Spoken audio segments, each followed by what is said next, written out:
If you bought just $1,000 of Bitcoins in July 2010, you would now have $90 million on your hands.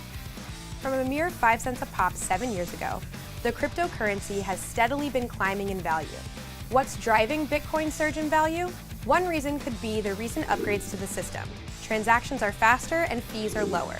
Another reason might simply be that more people know about it and are comfortable with the idea of a cryptocurrency, including investors. As more mainstream traders and investors get on board, the currency is seen as increasingly robust. For the uninitiated, Bitcoin is a virtual currency created by a mysterious individual who goes by the name Satoshi Nakamoto, though that is most certainly not his actual name. Nakamoto introduced his idea for the cryptocurrency in a research paper in 2008, and it was implemented in 2009 as open source code. His reason for creating Bitcoin came down to the flaws he saw in the current system: banks debasing currency, a lack of privacy and security, banks' predatory lending practices, and the difficulties and expenses with transferring money. With e-currency based on cryptographic proof, without the need to trust a third-party middleman, money can be secure and transactions effortless. Bitcoin is not actually a coin, but a line of unique code. And like the dollar bill today, Bitcoin has value because people give it value. Like gold, there's a fixed amount of Bitcoin that can exist in the world, 21 million. Bitcoin runs on blockchain, a digital ledger that keeps track of every single transaction made in the Bitcoin network, making it especially secure because everything is public and everything is tracked. It's the world's first open financial network.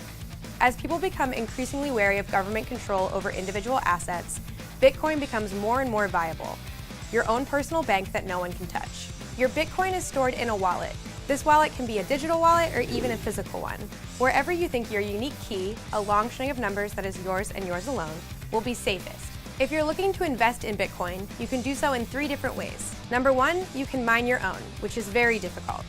As competition for mining Bitcoins has increased, only those with powerful computers and cash to shell out for energy costs can keep up with processing the increasingly difficult calculations. Number 2, buy some from an online exchange. Or number 3, you can buy shares in a fund that invests in Bitcoin.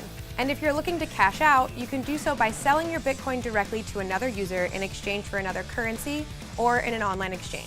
Bitcoin's real-world value may be slower to develop. As a day-to-day currency, it's still hard to use.